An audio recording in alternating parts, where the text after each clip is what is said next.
The Stonewall Inn is often called ground zero for the gay rights movement. But there are plenty of other places and people that set the stage for the legendary 1969 Greenwich Village riots.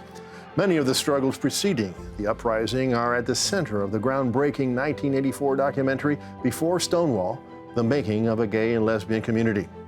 The film, which aired on PBS, won 2 Emmy Awards. 35 years later, it has been restored and re-released to commemorate the 50th anniversary of Stonewall, and it's now showing at the Quad Cinema here in New York City. As 13 continues its celebration of the summer of '69, we're looking back at the film and its cultural impact. Here's a clip.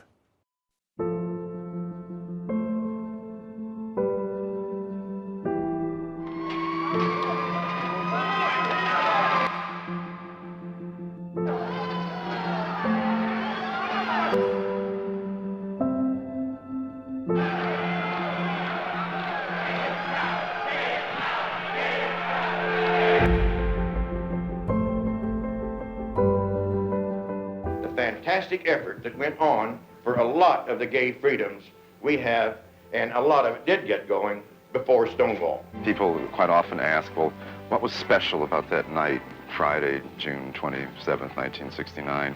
There was no one thing that was special about it. It was just everything coming together. One of those moments in history where, and if you were there, you just knew this is it. This is what we've been waiting for. And joining us now is the director and producer of Before Stonewall, Greta Schiller. Greta, welcome to the program. Thank you. Nice to be here. So, Greta, you made this film in the early 80s. Now, it wasn't the bad old 1950s, but it wasn't 2019 either. How challenging was it to get members of the community to tell their personal stories and struggles in front of a camera back then? Very challenging. You have to remember that most of the people that we wanted to interview, because we were going from the turn of the century to the riots in '69, were people who had lived the bulk of their lives in the closet, and many of them were still closeted at work, from their families, from some of many of their friends. And you could have lost. At that time, there were no civil rights for homosexuals. You could have lost your job. You could have lost your housing. You would be shunned socially. It's just kind of hard to imagine that. That's how fast things have changed. So we had to organize kind of like a detective agency where the archive researchers set up teams of researchers in like 7 or 8 cities. I mean, the gay movement had taken off in the 70s into the 80s, so there were gay groups. There was a huge underground press still active. And then, as someone said, the San Francisco Chronicle is the biggest gay paper in the world.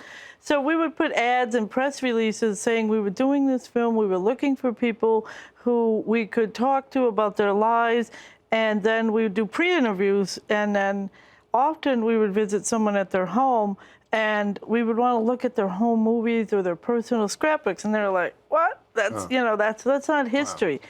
But of course, it was the only place to find history at that time, because the archives, they didn't even have really women listed in the archives. Archives were the protectors of dominant culture. So Andrea spent like 2 years in dark rooms, threading Steenbecks, looking at material and looking at images in a different way and saying, well, if you have these beautiful boys doing exercises in World War II, who's to say that some of them aren't gay? Why can't we have a different reading of the image? Yeah. And then Vito Russo was a friend. He hadn't published his book Celluloid Closet yet, but he led us to all the Hollywood clips. As you mentioned, the film spans quite a long time, from the turn of the century to the Stonewall riots. What were some of the moments in that period of time, both good and bad? Just give us a few that you think were most pivotal for the gay rights movement. Well, in some ways, it was before gay rights. It was really just gay community, just finding others like yourself. So obviously urban centers. So in the 20s, when people, in the roaring 20s, you could, disappear into the cultural atmosphere of the bars and the dancing and the craziness, and a lot of the most famous entertainers were gay or lesbian. And then the second big, was World War II. For one thing, women could leave their homes, which meant lesbians who are women were able to go to cities or join the military and have an income and live independently. Up until that time, women, it was really hard for a woman to live independently and have a job. So, of course, things happened. thing, and then it would get out. Well, you know, this battalion has a lot of lesbians. People would want to get into that battalion, and same for men. And it just kind of was this interesting thing that was in the military. You know, Ground Zero, in the Stonewall riots, Ground Zero, and rightly so. But to what degree do you think that Stonewall has overshadowed the challenges and the struggles that you document in your film? Well, I think, for any young person, and first of all, anyone under, 40, say, which is young to us now, they don't have much idea of history, period, right? They're living in the moment, and history is something maybe you study in school. So I think the idea that there were some things happening, that some people found communities and identities and lived their lives, as Bunny says, you decided to trust yourself and fly with that, or think of yourself as sick and mentally ill, and that was what you had to do.